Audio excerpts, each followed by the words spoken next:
তো চলো আজ তোমাদের পরিচয় করাই একটা নতুন জিনিসের সাথে। এটা হলো একটি মিক্সচার গ্রাইন্ডার, যেখানে সব মশলা খুব সহজেই পুরো গ্রাইন্ড হয়ে যায়, মানে পুরো মিহি হয়ে যায়। দেখো খুলে দেখাচ্ছি, ভিতরে ব্লেডগুলো খুব ধারালো হওয়ার জন্য আর ছোট স্পেস হওয়ার জন্য যেই প্রেশারটা হয় ওর কারণে সব মশলাগুলো খুব তাড়াতাড়ি আর সহজেই গ্রাইন্ড হয়ে যায়। আর এটা পকেটও ফ্রেন্ডলি আর বাজেটও ফ্রেন্ডলি, দুটোই ফ্রেন্ডলি আছে এটা। এটা হলো আমরা অ্যামাজন থেকে পারচেস করেছি ফর ₹800। তোমরা চাইলে তোমরাও পারচেস করতে পারো, লিঙ্ক ইন ডেসক্রিপশন দেওয়া আছে। চলো দেখি এটা কিভাবে কাজ করে। এই রান্না শেষ হলো, সকালবেলা থেকে উঠে এত তাড়া না চিন্তা করতে পারবে না, মানে সব কিছুর জন্য একা হাতে। আর সবথেকে বড় কথা কি বলো তো, কোনটা করব কোনটা না করব ভেবেই পাই না।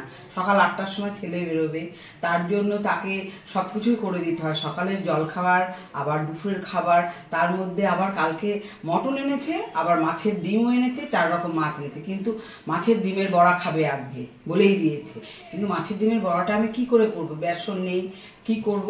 তাড়াহুড়ো করে দেখো আমি একটা গ্রাইন্ডার নিয়েছি। এই দেখো এর ভেতরে দেখো আমার এই যে মটর ডালটা ছিল, মটর ডাল রেখেছি, যে কোনো ডাল তুমি, এই যে দেখো ডালটা নিলাম, নিয়ে এবার এই দেখো ছোট্ট হলে কি হবে, এর খুব ভালো কাজ, ছোট জিনিস হলে কি হবে, কাজটা খুব ভালো। এই দেখো আমি সব শুকনো মশলা আমি এতে করি। ভেজা মশলা দিলে এটা তো এর মানে জায়গা, মানে কারেন্টের জায়গায় নষ্ট হয়ে যাবে, ওই জন্য শুকনো মশলা সব, প্রতিটা গরম মশলা বলো, জিরে গুঁড়ো বলো, সব কিছু।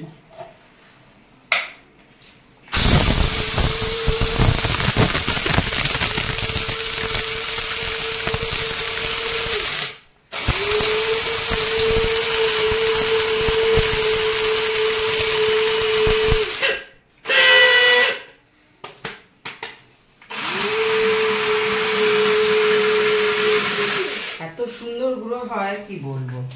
এই দেখো বেসন তৈরি হয়ে গেল আমার, ডালের গুঁড়ো। এই দেখো একটু দানা আছে, আর একটু করে নেব, কিন্তু শুকনো একদম।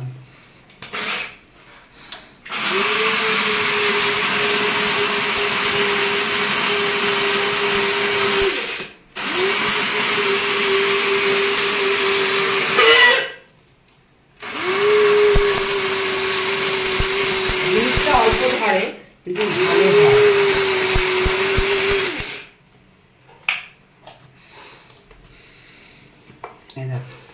একদম গুঁড়ো, একদম। এই যে তার জন্য আগে করে তোমাদের দেখালাম, এটাই আমি সব মশলা করে এই যে আগে করেছিলাম, আবার তোমাদের করে দেখালাম। দেখো কতটা আমার বেসন হয়ে গেল। কালকে আনতে বলেছিলাম, কাল কেন মানে 1 সপ্তাহ ধরে আনতে বলছি, ভুলেই যায়।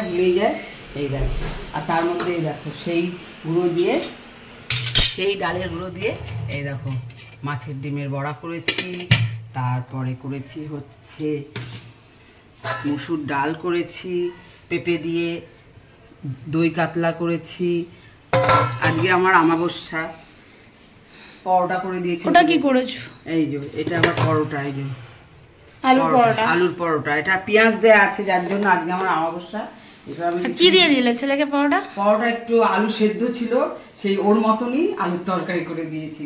আর এদের ওরা সস ফস দিয়ে খেয়ে নেবে, কেননা আবার আলু খেতে চায় না, কেন তো আলু তরকারি করেই বা কি করবো।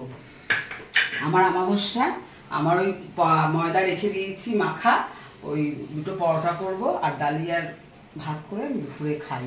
আবার বাপের বাড়ি যাবো, আজকে অমাবস্যা তো পুজো আছে, তাড়াহুড়ো করে এইসব রান্না করে নিলাম। আমাদের এখানে বাপের বাড়িতে নেমন্তন্ন, এখানে আর একটা নেমন্তন্ন, এখানে ছেলে বউ যা ফা সবাই যাবে, আমি আর আমার কর্তা যাবো বাপের বাড়িতে। সেই জন্য না তাড়াহুড়ো করছি, কেননা পুজো তো, পুজো টুজো দেবো, একটু অমাবস্যা করে যখন নিরামিষ খেয়ে যাবো, ওই জন্য তাড়াহুড়ো করছি।